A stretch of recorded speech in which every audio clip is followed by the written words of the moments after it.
Yes, hello students.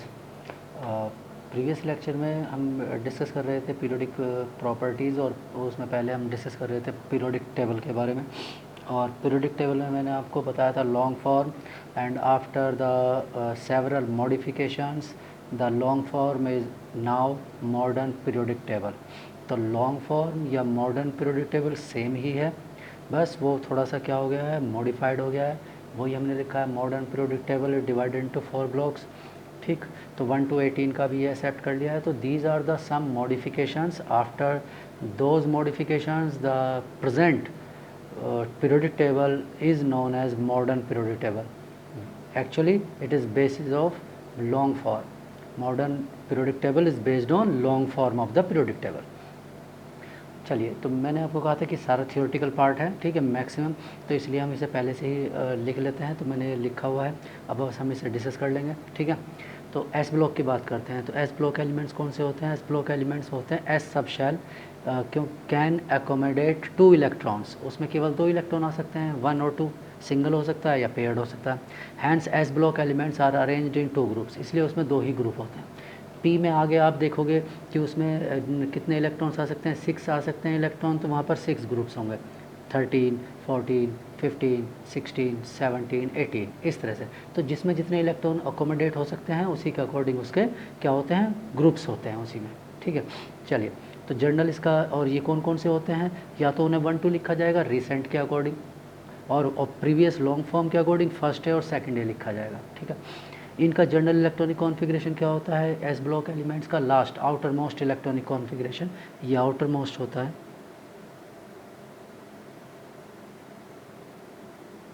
Outer most electronic configuration is NS1 to 2, यानी either उसमें 1 electron होगा last में, या उसमें 2 इलेक्ट्रॉन्स होंगे। जैसे किसी का भी कॉन्फ़िगरेशन ले सकते हैं आप, लिथियम का कॉन्फ़िगरेशन ले लीजिए, बेरिलियम का कॉन्फ़िगरेशन ले लीजिए, ठीक है। जैसे आपने लिथियम का कॉन्फ़िगरेशन लिखा तो आप क्या लिखेंगे, 1s2 2s1। और अगर आपने बेरिलियम का कॉन्फ़िगरेशन लिखा तो आप लिखेंगे 1s2 2s2, ठीक है, इस तरह से। तो या तो ये एक इलेक्ट्रॉन होगा या 2, इससे ज़्यादा नहीं हो सकता, ना उससे कम, ठीक। फर्स्ट ग्रुप वाले को या फर्स्ट ए वाले को कहते हैं एल्कली मेटल्स, उन्हें एल्कली मेटल्स कहा जाता है। और second group elements, first group elements कौन कौन से होते हैं? Lithium, sodium, potassium, rubidium, caesium, francium, ये सब होते हैं, these are known as alkali metals. और सेकंड ग्रुप एलिमेंट्स कौन से होते हैं? Beryllium, magnesium, calcium, strontium, barium और रेडियम, ये सेकंड ग्रुप एलिमेंट्स होते हैं। These are known as alkaline earth metals, इन्हें एल्कलाइन अर्थ मेटल्स कहा जाता है, ठीक है। इनके करेक्टर्स क्या होते हैं एस ब्लॉक एलिमेंट्स के? ये ज़्यादातर एक्टिव मेटल्स होते हैं, these are active metal, most of these are active metal, बहुत ज़्यादा रिएक्टिव होते हैं, ठीक है। इसलिए इन्हें स्टोर करके रखा जाता है। मेनली फर्स्ट ग्रुप एलिमेंट्स को तो आपको स्टोर स्पेसिफिक कंडीशन में स्टोर करके रखना होगा, जैसे kept under the kerosene oil, kept under the wax, इस तरह से। आप नॉर्मल एटमॉस्फेयर में नहीं रख सकते, because these are very reactive metals, बहुत ज़्यादा रिएक्टिव होते हैं और आयनिक कंपाउंड्स बनाते हैं। लिथियम और बेरिलियम मेनली कोवेलेंट कंपाउंड्स बनाते हैं। Lithium and beryllium mainly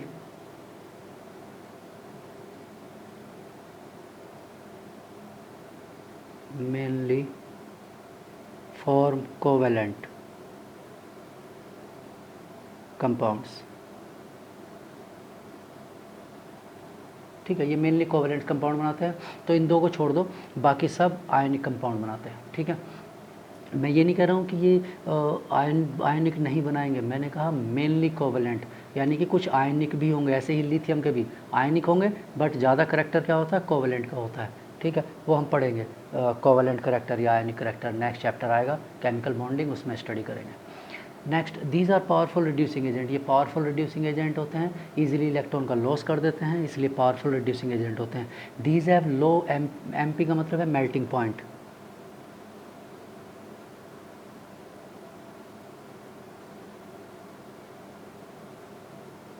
melting point, और बीपी का मीनिंग है बॉइलिंग पॉइंट, बॉइलिंग पॉइंट। तो इनके मेल्टिंग और बॉइलिंग पॉइंट वेरी लो होते हैं, जो कि सॉफ्ट मेटल होते हैं, बहुत सॉफ्ट मेटल होते हैं, ईजिली मेल्ट हो जाते हैं, ईजिली बॉयल हो जाते हैं, ठीक है। लो मेल्टिंग बॉइलिंग पर सॉफ्ट मेटल्स कैटेगरी में आते हैं। और ये क्या करते हैं, impact characteristics colours in the flame. अगर आप इन्हें फ्लेम के कॉन्टैक्ट में रखोगे तो ये colour brick red, crimson red, violet, yellow, इस तरह के कलर शो करते हैं फ्लेम में, ग्रीन, ठीक है। वो पढ़ेंगे आगे जब हम डिटेल में इन्हें स्टडी करेंगे। आगे आएगा केमिकल बॉन्डिंग वगैरह, इन गैसेस स्टेट, इन सब चैप्टर्स के बाद आएगा S block element, P block element. तो आपको सभी ग्रुप्स को, अभी तो हम केवल मतलब कुछ प्रॉपर्टीज़ को बस एक रफली स्टडी कर रहे हैं। आपको इसे पूरा समराइज़ करके मतलब स्टडी कर रहे हैं, इसे तो पूरा ब्रीफली आपको स्टडी करना है। किस में, आगे वाले कमिंग चैप्टर्स में, S block, P block, D block, F block, सबको आपको वाइडली स्टडी करना, one by one group, each and every element, उनके कंपाउंड्स, वो सब डिटेल में स्टडी करेंगे, ठीक है। अभी तो बस हम बेसिक प्रॉपर्टीज़ लिख रहे हैं। इसके बाद P block elements. P block elements कौन से होते हैं? P block elements are arranged in 6 groups. ये 6 ग्रुप में अरेंज होंगे। क्यों होंगे? As P sub shell can accommodate 6 electrons, उसमें 6 आ सकते हैं, 1 2 3 4 5 और मैक्सिमम 6। और कौन कौन से होते हैं? फ्रॉम 13 to 18 ग्रुप, या from 3rd A to 7th A and including 0, ठीक है। 3rd A, 4th A, 5th A, 6th A, 7th A and then 0 group, last वाला ग्रुप, यानी नोबल गैस वाला जो ग्रुप होता है उसे 0 ग्रुप कहा जाता है लॉन्ग फॉर्म में। रिसेंटली तो उसे क्या कहते हैं? 18 कहा जाता है, इसलिए हमने 13 to 18 लिखा है, ठीक। इनका जनरल वैलेंस इलेक्ट्रॉन या आउटर सेल इलेक्ट्रॉनिक कॉन्फ़िगरेशन क्या होगा? NS2 NP 1 to 6, 1 से 6 तक इलेक्ट्रॉन होंगे। यानी किसी का भी कॉन्फ़िगरेशन करेंगे उसका S तो कंप्लीट होगा, लेकिन उसके P में 1 से 6 तक, 1 to 6 कोई भी इलेक्ट्रॉन हो सकता है। 6 से ज़्यादा नहीं होगा, 1 से कम नहीं होगा, not less than 1, not more than 6, ठीक है। इन बिटवीन 1 to 6 रहेगा। चलिए नेक्स्ट 13 ग्रुप एलिमेंट्स को या 3rd A लिखा जाता है इन्हें, और इन्हें कहते हैं बोरोन फैमिली, क्योंकि इसमें boron, aluminium, gallium, indium, thallium, ये सब एलिमेंट्स होते हैं। 14 ग्रुप या 4th A इन्हें कहते हैं कार्बन फैमिली, क्योंकि इसमें कार्बन एलिमेंट्स होता है। सबसे पहला एलिमेंट कार्बन है, carbon, silicon, germanium, tin, lead, इस तरह से। 15 ग्रुप एलिमेंट, 15 ग्रुप पिनिकोजेंस भी कहा जाता है 15 ग्रुप एलिमेंट्स को। ये नाइट्रोजन फैमिली भी कहते हैं, क्योंकि इसका पहला एलिमेंट नाइट्रोजन है, nitrogen, phosphorus, arsenic, antimony, bismuth, इस तरह से, ठीक है। और 16 ग्रुप एलिमेंट 6 या 6th A भी कहा जाता है, इन्हें चैल्कोजेंस कहा जाता है, ठीक है। और इन्हें ऑक्सीजन फैमिली भी कहते हैं। क्यों? क्योंकि पहला एलिमेंट ऑक्सीजन है, oxygen, sulphur, selenium, tellurium, polonium, इस तरह से ये एलिमेंट्स होते हैं इस फैमिली के, ठीक है। तो ये आपको याद रखना है इन एलिमेंट्स को, ठीक है, कि उस फैमिली में कौन कौन से एलिमेंट हैं, ठीक। तो जनरल क्यों? क्योंकि ये यूज़ होते हैं, बहुत ज़्यादा यूज़ होते हैं। बोरोन फैमिली में boron, aluminium, gallium, indium, thallium, ठीक है। Carbon family, carbon, silicon, germanium, tin, lead, ठीक। Nitrogen family, nitrogen, phosphorus, arsenic, antimony, bismuth, main elements लिख रहा हूँ मैं। Oxygen family, oxygen, sulphur, selenium, tellurium, polonium, ठीक है। ये मेन एलिमेंट्स हैं। 17 group are known as halogen. 17 group को हैलोजन कहा जाता है। इसमें fluorine, chlorine, bromine, iodine, astatine, ये एलिमेंट्स होते हैं, ठीक है। 18 ग्रुप आल्सो नोन है, या 0 ग्रुप भी कहा जाता है इसे, और इन्हें कहते हैं इनर्ट गैसेज या नोबल गैसेज कहते हैं, या रेयर गैसेज कहा जाता है, या एरोगेंस कहा जाता है, ठीक है। इनमें क्या होता है? हीलियम, ठीक, neon, argon, krypton, xenon, radon, ठीक है। इस तरह से ये एलिमेंट होते हैं इसमें, ठीक। अब इसमें से जो हीलियम होता है, देखो लिखा हुआ है keeping it's chemical inertness, helium is placed along with the other inert gases in 0 group 18 group, hence helium is a p block element without p element। helium में कोई भी helium का कॉन्फ़िगरेशन होता है क्या है? 1s2, तो 1s2 कॉन्फ़िगरेशन है, it should be in second group, इसे सेकंड ग्रुप में होना चाहिए, फुलफिल्ड एस है। लेकिन इसकी इनर्टनेस और इसके करेक्टर्स को देखते हुए इसे कहाँ रखा गया? It is placed in 18 group, इसे 18 ग्रुप में रखा गया विदाउट पी। इसमें कोई भी पी नहीं है, फिर भी ये 18 ग्रुप का पार्ट है, आप इसे सेकंड ग्रुप में नहीं लिख सकते। It is part of 18 group, उसी फैमिली में आता है, फर्स्ट एलिमेंट है उस फैमिली का, ठीक है, 18 ग्रुप का। पी ब्लॉक में सभी होते हैं, नॉन मेटल्स भी होते हैं, मेटलॉइड भी होते हैं, और कुछ मेटल्स होते हैं, यानी सारे नॉन मेटल होंगे, जितने भी नॉन मेटल होते हैं पी ब्लॉक में होते हैं। मेटलॉइड जितने हैं वो सब पी ब्लॉक में आते हैं, सब मेटल्स भी आते हैं इसमें, मेटल्स कम होते हैं, ठीक, most of these are oxidising agent. ये मैक्सिमम क्या होते हैं, रिड्यूसिंग कम होते हैं बट ऑक्सीडाइजिंग ज़्यादा नेचर के होते हैं। ऑक्सीडाइजिंग पावर, क्योंकि इलेक्ट्रॉन गेन करते हैं, डोनेट नहीं करना चाहते, ईजिली इलेक्ट्रॉन गेन करते हैं। ठीक, most of the compounds of P block element are covalent. इनके मैक्सिमम कंपाउंड को आयनिक भी बनते हैं, लेकिन most of the compound covalent, some are ionic होंगे बिल्कुल। 17 ग्रुप एलिमेंट यानी जो हेलोजेंस है वो एक स्पेसिफिक ग्रुप है, उसमें सॉलिड भी है, ठीक है, 80 सॉलिड होता है, लिक्विड भी है, ब्रोमीन लिक्विड है, आयोडीन भी सॉलिड होता है, और गैसेस भी होते हैं, फ्लोरीन क्लोरीन गैस है। मतलब एक ऐसी फैमिली जिसमें सभी हैं, सॉलिड भी है, लिक्विड भी है और गैस भी है। बाकी किसी में ऐसा नहीं है, बाकी सभी में या दो ही मिलेंगे, या तो सॉलिड लिक्विड मिलेगा, या लिक्विड गैस मिलेगा, या सॉलिड गैस मिलेगा, ठीक है। लेकिन तीनों एक साथ एलिमेंट, तीनों टाइप के एलिमेंट, तीनों फिजिकल स्टेट के एलिमेंट्स नहीं मिलेंगे, ठीक है, केवल 17 ग्रुप में ऐसा है।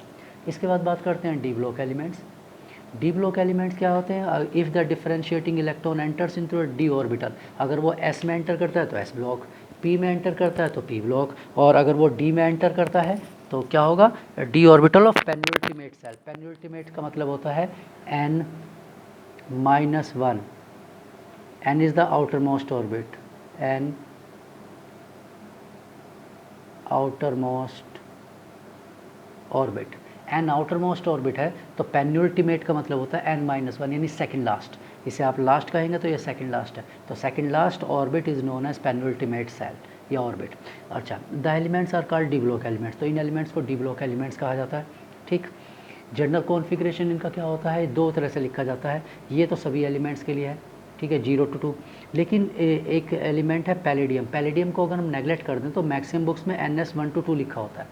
तो ये जो कॉन्फ़िगरेशन है ये भी करेक्ट है, बोथ कॉन्फ़िगरेशन आर करेक्ट। मैं अगर इसे लिखूंगा तो मैं लिखूंगा फॉर ऑल, यानी सभी डी ब्लॉक एलिमेंट्स के लिए, और अगर इसे लिखूंगा तो एक्सेप्ट पैलेडियम, पैलेडियम के एस में एक भी इलेक्ट्रॉन नहीं होता है, ठीक है। तो ये एक्सेप्शन है किसका, पैलेडियम का। एक बार देख लेना, आपको पैलेडियम का कॉन्फ़िगरेशन दिख जाएगा। तो पैलेडियम को अगर वैसे एक के लिए हम कॉन्फ़िगरेशन चेंज नहीं करते हैं, अगर मान लो 100 पीपल्स हैं, 100 पर्सनस हैं, उनमें से 99 रूल्स को फॉलो करते हैं, तो और एक रूल को फॉलो नहीं कर रहा है, तो उस एक के लिए हम रूल चेंज नहीं करते हैं, वो एक्सेप्शन लिख दिया जाता है, ठीक है। और बाकी रूल्स क्या होंगे, वो जो 99 फॉलो कर रहे हैं वही कंडीशंस, वही रूल्स होंगे। तो मैक्स सभी एलिमेंट्स इसे ओबे करते हैं, NS1 to 2 होता है, तो इसलिए इसी को कॉन्फ़िगरेशन को लिखा जाता है, यही करेक्ट है, ठीक है। मैं कह रहा हूँ ये भी गलत नहीं है, ये भी करेक्ट है, लेकिन मेनली यही लिखा जाता है क्योंकि एक के लिए हम कॉन्फ़िगरेशन चेंज नहीं करते हैं, ठीक है। 0 to 2 सभी में नहीं होता, केवल एक में 0 होता है, बाकी सब में 1 to 2 होता है। चलिए next, D block elements are place between S block and P block. Periodic table में अगर आप ध्यान से देखेंगे तो लेफ्ट साइड में एस ब्लॉक है, राइट साइड में पी ब्लॉक है, और उनके बीच में क्या रखा हुआ है, डी ब्लॉक। मैं टेबल नहीं बना रहा हूँ, ठीक है, टाइम टेकिंग था, कोई यूज़ नहीं था उसका, इसलिए मैंने टेबल नहीं बनाया। आप अपना टेबल NCERT बुक से चेक कर देख लेना एक बार। तो ये दोनों के बीच में होता है in periodic table, therefore these are also called as transition elements. इन एलिमेंट्स को ट्रांजिशन भी कहा जाता है। ट्रांजिशन का मीनिंग होता है in between, in between. Transition word का जो इंग्लिश मीनिंग है, जो मीनिंग है वो होता है इन बिटवीन, यानी कि दो के बीच में, दो के बीच में जो होता है उसे ट्रांजिशन कहा जाता है। इसका ट्रांजिशन नाम एक और रीजन से लिखा जाता है, elements which have incomplete filled, incomplete filled या पार्शली फिल्ड, पार्टली फिल्ड या partially filled D orbitals, either in elementary state यानी फ्री स्टेट में अगर उनमें हो, या और in any possible oxidation state, या उनकी किसी भी पॉसिबल ऑक्सीडेशन स्टेट में क्या हो जाना चाहिए, डी को पार्शली फिल्ड या इनकम्प्लीटली फिल्ड अगर कंडीशन है तो वो ट्रांजिशन एलिमेंट्स होते हैं। दोज आर नोन एज यानी ट्रांजिशन की ये केमिकल डेफिनेशन है। ट्रांजिशन की अगर मतलब मीनिंग डेफिनेशन की बात करें तो इन बिटवीन, एस और पी के बीच में प्रेजेंट है, इसलिए डी ब्लॉक ट्रांजिशन एलिमेंट्स है। तो ट्रांजिशन का ये है डिक्शनरी मीनिंग। और अगर केमिकल साइंस यानी कि केमिस्ट्री के रेस्पेक्ट में बात करें कि ट्रांजिशन का क्या मीनिंग है, तो ट्रांजिशन का जो मीनिंग लगाया जाता है वो ये स्टेटमेंट है, ठीक है, एलिमेंट्स विद इनकम्प्लीट और पार्टली फिल्ड डी ऑर्बिटल्स, मतलब फुल नहीं होगा, किसी ना किसी कंडीशन में पार्टली होगा, ठीक है, फिल्ड होगा, और उन्हें कहते हैं उनका या तो किसी भी ऑक्सीडेशन स्टेट में, जैसे कॉपर +1, कॉपर +2 या आयरन +2 +3, अगर वो फ्री स्टेट में नहीं है तो इनमें से किसी स्टेट में पार्शली फिल्ड होगा, ठीक है। इस तरह से आप एग्जाम्पल सेलेक्ट करके देख सकते हैं, उसमें कोई भी प्रॉब्लम नहीं है। D block elements are arrange in 10 groups, इसने 10 ग्रुप्स में, 10 में क्यों रखा, as D sub shell can accommodate 10 electrons, अब उसमें 10 होंगे तो 10 ग्रुप्स भी होंगे। कहाँ से करते, 3rd to 12 काउंट करके देख लेना, 10 आएंगे 3rd to 12, या फिर इन्हें क्या लिखा जाता है, 3rd भी to 7th भी, 8th 1st भी एंड 2nd भी, इस तरह से लिखा, मैंने लिख भी दिया कौन फर्स्ट है कौन नहीं, ठीक है। स्कैंडियम फैमिली, इसे थर्ड ग्रुप या थर्ड भी लिखते हैं। टाइटेनियम फैमिली, ठीक है, ये फोर्थ ग्रुप है। Vanadium family, chromium family, manganese family. अब ये आयरन, कोबाल्ट, निकल, ये तीनों फैमिलीज़ क्या होती हैं, 8th 9th और 10th ग्रुप हैं, लेकिन लॉन्ग फॉर्म में इन्हें 8th लिखा गया। लॉन्ग फॉर्म में इन्हें तीनों को क्या लिखा गया, all 3 groups are under 8th group, ये 8th में लिखा गया और लॉन्ग फॉर्म में, और मॉडर्न में 8th 9th 10th। Copper family 11th first B लिखा जाता है, और जिंक फैमिली 12th ग्रुप लिखा जाता है, सेकंड बी लिखा जाता है। अब ये जिंक फैमिली, जैसे कि जिंक है, कैडमियम में मरकरी है, तो इस फैमिली के बारे में स्टेटमेंट है, क्या स्टेटमेंट है, these are not true transition elements, ये ट्रू ट्रांजिशन एलिमेंट्स नहीं होते हैं। क्यों नहीं होते हैं, क्योंकि ट्रांजिशन एलिमेंट्स की डेफिनेशन क्या है कि उनका डी सबशेल पार्शली या इनकम्प्लीटली या पार्टली फिल्ड होना चाहिए इन देयर फ्री स्टेट और इन देयर ऑक्सीडेट, कभी ना कभी होना चाहिए, लेकिन इन तीनों में कभी नहीं होता, ना तो फ्री स्टेट में होता है, the absence of the partly field D orbital both in atomic free state और इन कंबाइंड स्टेट, कहीं भी रखो, किसी भी ऑक्सीडेशन स्टेट में रखो, इनका फुल डी होता है, कंप्लीटली डी, ठीक है। आप उसे एग्जांपल देख सकते हैं, उसमें कोई प्रॉब्लम नहीं है, ठीक है। जैसे मैं जेडन की बात करता हूँ, ठीक है, तो जिंक का एटॉमिक नंबर 30 है, इसका configuration 1s2 2s2 2p6 3s2 3p6 4s2 3d10। अब देखिए डी फुल फील्ड है, और अगर मैं इसका स्टेट लिखता हूँ Zn2 पॉजिटिव, तो Zn2 पॉजिटिव होगा 1s2 2s2 2p6 3s2 3p6 3d10, फिर से फुल फील्ड है। तो ये फ्री स्टेट है या कंबाइंड है, किसी भी ऑक्सीडेशन स्टेट में 10 ही मिले, मतलब फुल फील्ड ही होगा, इसलिए इन्हें क्या कहते हैं, these are referred as non typical transition element, non typical transition elements या स्यूडो ट्रांजिशन एलिमेंट्स कहते हैं। क्या कहते हैं, स्यूडो ट्रांजिशन एलिमेंट्स कहा जाता है इन्हें, ठीक है। मतलब ये ट्रू नहीं होते हैं, फॉल्स, स्यूडो का मतलब होता है फॉल्स, फॉल्स ट्रांजिशन एलिमेंट्स होते हैं, फर्जी वाले, ठीक है, होते हैं लेकिन इनकी प्रॉपर्टीज़ मैच नहीं करती हैं, these have different properties than that of the other D block elements. इन सब से इसकी इनकी प्रॉपर्टी अलग होंगी, जिंक, कैडमियम और मरकरी की प्रॉपर्टी, ठीक है। वो जब हम बात करेंगे डी ब्लॉक का तब हम स्टडी कर लेंगे ज़्यादा डिटेल में, उसमें कोई दिक्कत नहीं है, ठीक है।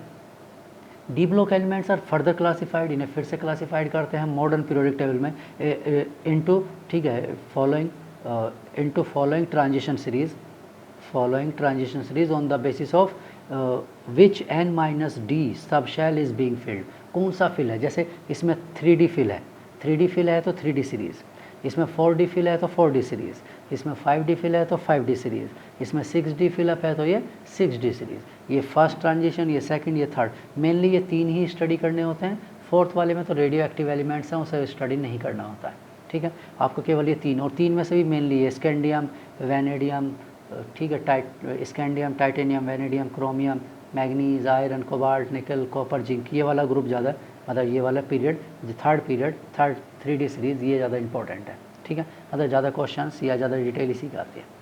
Most of these are less reactive metals, ये रिएक्टिव नहीं होते हैं, और इसमें जिंक वगैरह को तो, ठीक है, कॉपर वगैरह को तो, इसमें कॉपर को, सिल्वर को, गोल्ड को, इन सब को नोबल मेटल्स ही लिखा जाता है, कॉइनेज मेटल या नोबल मेटल्स लिखा जाता है, पढ़ा होगा आपने। दीज एलिमेंट फॉर्म आयनिक और कोऑर्डिनेट, या तो आयनिक बनाते हैं या कोऑर्डिनेट कोवलेंट कंपाउंड बनाते हैं। Coordinate is type of covalent, वो हम स्टडी कर लेंगे कि कोऑर्डिनेट क्या होता है, वो केमिकल बॉन्डिंग में स्टडी करेंगे।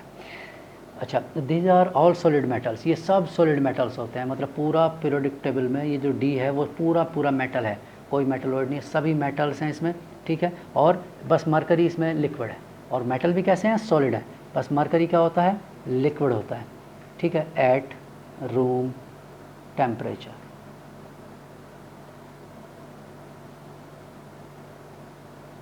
रूम टेम्परेचर पर ये लिक्विड होता है, ठीक है। और बाकी जितने भी होते हैं वो सभी रूम टेम्परेचर पर सॉलिड होते हैं, सब मेटल्स हैं, ठीक है। ये एलॉयज़ बनाते हैं, ज़्यादातर डी ब्लॉक एलिमेंट्स को यूज़ एलॉय करने में। इंटरस्टिशियल कंपाउंड्स भी बनाते हैं। Interstitial compounds are like alloys, alloy जैसे ये होते हैं, लेकिन उसमें एलॉयल में तो क्या होता है, दोनों मेटल्स होते हैं, लेकिन इंटरस्टिशियल कंपाउंड में एक मेटल होता है और दूसरा क्या होता है, नॉन मेटल होता है। यानी नॉन मेटल के साथ जब मिक्स करते हैं तो इंटरस्टिशियल, और जब दूसरे मेटल के साथ मिक्स करते हैं तो एलॉय, ठीक है। ऐसे वो पढ़ेंगे डी ब्लॉक में ही ज़्यादा डिटेल, मैंने कहा ना, यहाँ तो सिर्फ थोड़ा सा इसका हिंट लिख रहे हैं। Next they mostly form coloured ions, ये कलर्ड आयंस बनाते हैं, and also show paramagnetic. Paramagnetism मैंने आपको बताया था प्रेजेंस ऑफ अनपेयर्ड इलेक्ट्रॉन्स, ठीक है।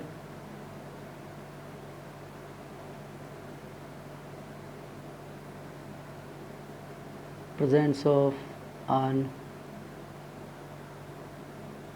इलेक्ट्रॉन्स, ठीक है, ये होता है पैरामैग्नेटिक। तो पैरामैग्नेटिक और डायमैग्नेटिक आपको बताया था एब्सेंस ऑफ, ये एटॉमिक स्ट्रक्चर में भी ऐसे क्वेश्चन मिलेंगे, which of the following is paramagnetic, which of the following is diamagnetic. तो पैरामैग्नेटिक का मतलब है presence of any unpaired electron, 1 2 3 4 जितने भी होंगे अनपेयर्ड होना चाहिए। और एब्सेंस का मतलब है absence of any paired, any unpaired electron, मगर कोई भी अनपेयर्ड नहीं है तो इट इज़ डायमैग्नेटिक, उसे कहते हैं डायमैग्नेटिक। जैसे जिंक डायमैग्नेटिक है, उसमें कोई भी अनपेयर्ड इलेक्ट्रॉन नहीं है। देखिए जेड में सब पेयर्ड है, ये भी पेयर है, ये भी पेयर, सब पेयर है, तो ये क्या है, डायमैग्नेटिक। मैंने कहा ना जिंक वगैरह की इसकी प्रॉपर्टी अपनी फैमिली से मैच नहीं करती, मैक्सिमम डी बॉन्ड, लेकिन जिंक नहीं होगा। जिंक, मरकरी, कैडमियम ये नहीं होंगे, क्यों, ये डायमैग्नेटिक होंगे और कलर्ड भी नहीं होंगे, कलरलेस होंगे, तो ये फैमिली से मैच नहीं करते हैं, इसलिए इन्हें स्यूडो एलिमेंट्स लिखा जाता है, स्यूडो ट्रांजिशन एलिमेंट्स। इसके बाद बात करते हैं एफ ब्लॉक एलिमेंट्स।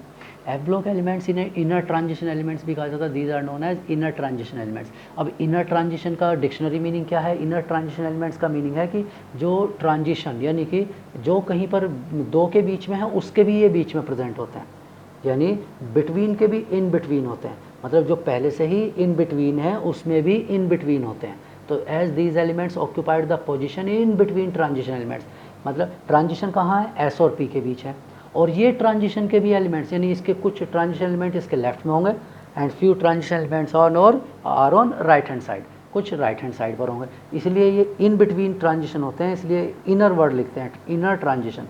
ये तो था डिक्शनरी का मीनिंग, ठीक है। लेकिन अगर इसे केमिकली समझा जाए तो केमिकली क्या होगा, इसमें क्या होता है वही लिखा है, and as these elements have 3 outer most shell incomplete, ultimate का मतलब है आउटर मोस्ट, एन पेनुल्टीमेट अभी बताया था n-1, और एक और होता है एंटी पेनुल, यानी सेकंड लास्ट, ये लास्ट है, ये सेकंड लास्ट है, ठीक है, और ये third last, last, second last और ये थर्ड लास्ट, तो थर्ड लास्ट को एंटी पेनुल्टीमेट सेल भी कहा जाता है।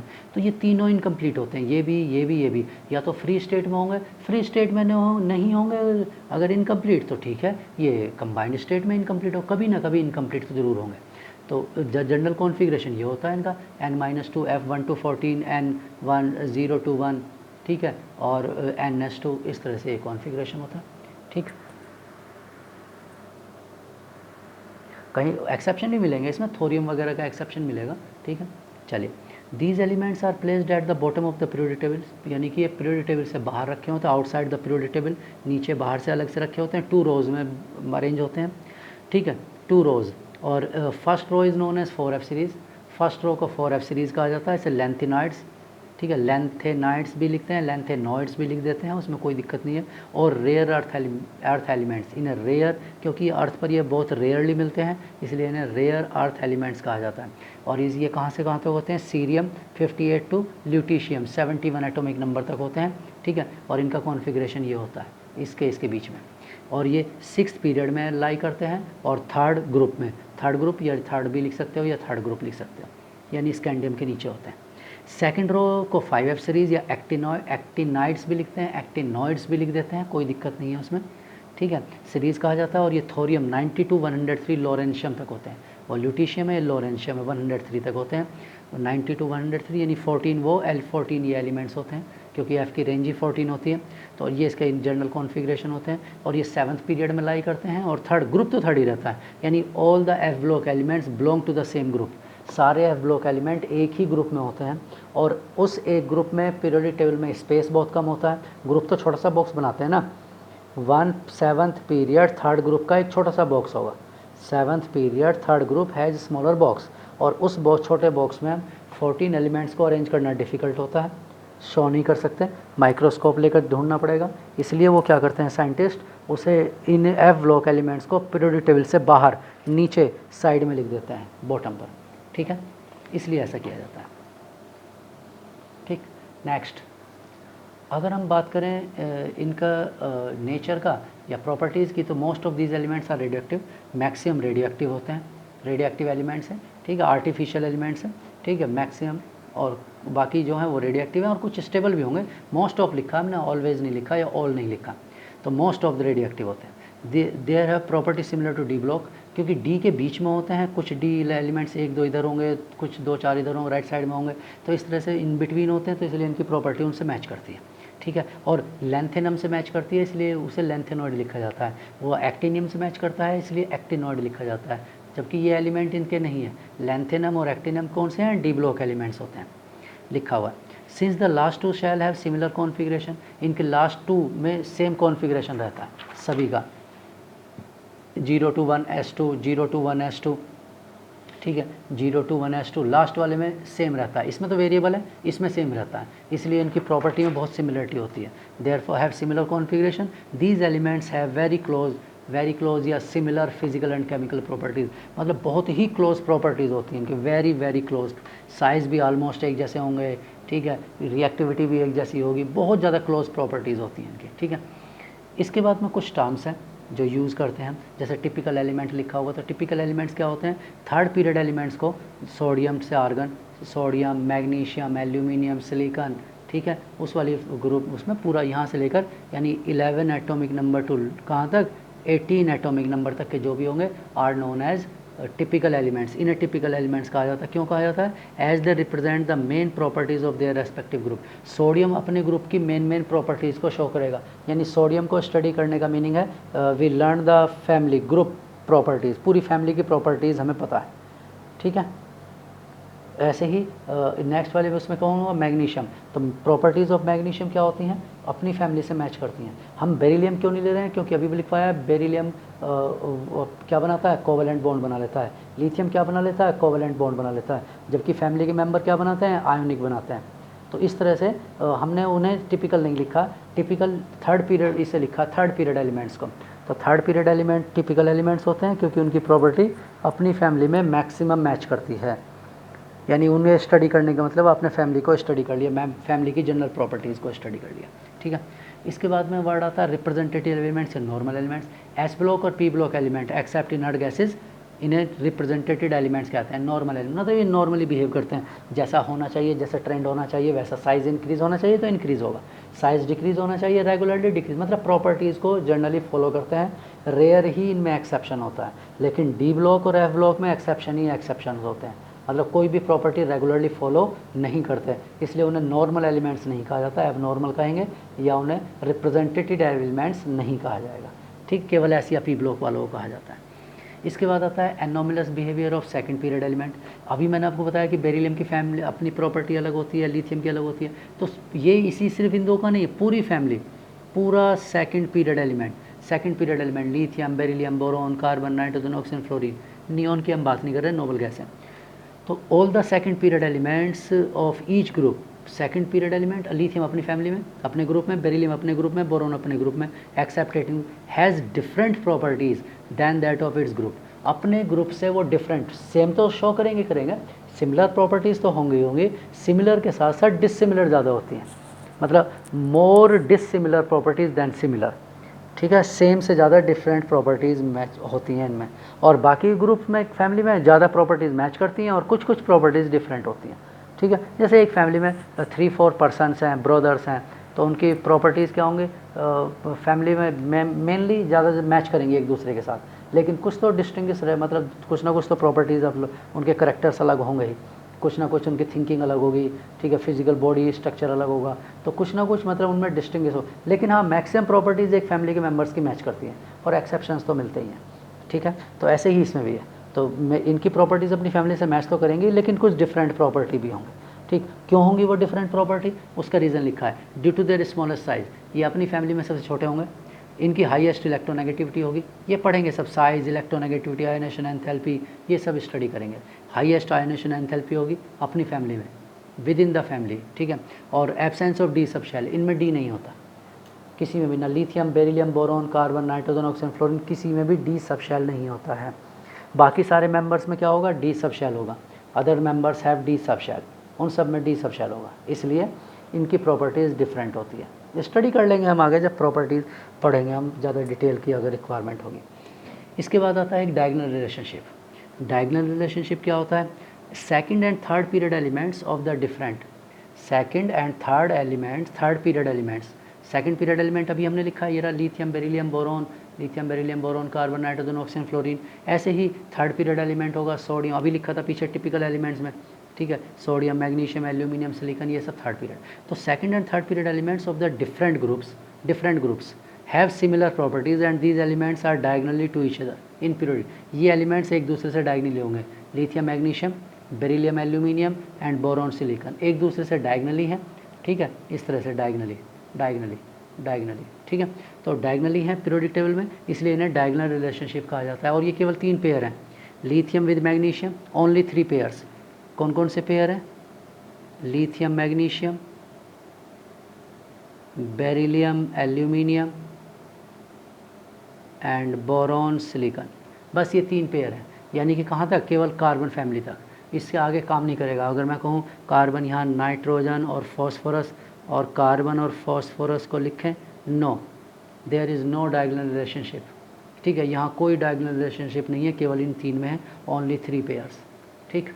और ऐसा क्यों है? इन 3 में ही ऐसा क्यों है? It is due to, main reason तो पहला होता है, लेकिन अगर पहला स्टेटमेंट नहीं लिखा है तो ये सेकंड होगा। क्या है? Similar size of their ions. इनके लिथियम पॉजिटिव मैग्नीशियम 2 पॉजिटिव का साइज़ सेम होगा, सिमिलर साइज, जैसे lithium positive almost same to the Mg2 positive, दोनों का साइज़ ऑलमोस्ट सिमिलर होगा। या फिर अगर साइज़ सिमिलर नहीं है तो इनका चार्ज और साइज़ का रेशो, यानी इस पर 1 चार्ज है और इसका साइज़, इस पर 2 चार्ज हैं और इसका साइज़, इनका रेशो क्या होगा? सेम रहेगा। तो या तो charge divide by ratio, charge divide by size ratio, या तो ये, या फिर इनका साइज़ ये इक्वल होता है, ठीक है, सिमिलर होता है, बहुत क्लोज होता है इनकी वैल्यू, इसलिए इनकी प्रॉपर्टीज़ भी मैच करती हैं।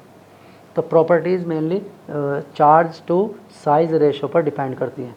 जिनका charge to size ratio same होगा, सिमिलर होगा, उनकी प्रॉपर्टीज़ भी सेम होंगी। अगर ये स्टेटमेंट नहीं लिखा है तो फिर लिखा होगा सेम पोलराइजिंग पावर, क्योंकि सेम पोलराइजिंग पावर एक्चुअल में सिमिलर साइज़ पर डिपेंड करती है। Same polarising power depends on similar size, similar size पर डिपेंड करती है क्या? Same polarising power. तो पोलराइजिंग पावर ये पढ़ोगे, मैंने कहा ना आगे स्टडी करोगे केमिकल बॉन्डिंग में, ठीक है। तो इस तरह से ये पूरा पीरियोडिक टेबल कंप्लीट हो गया, पीरियोडिक टेबल कंप्लीट। अब हमें क्या स्टडी करना है? पीरियोडिक प्रॉपर्टीज़ स्टडी करना। अभी तक हम पीरियोडिक टेबल स्टडी कर रहे थे, ठीक। अब हम बात करते हैं, नहीं, पीरियोडिक टेबल प्रॉपर्टीज़ पढ़ने से पहले मैं आपको एक नोमेनक्लेचर बता देता हूँ। Nomenclature of the elements with atomic number above 100। Question आ सकता है कभी इसका। Nomenclature of elements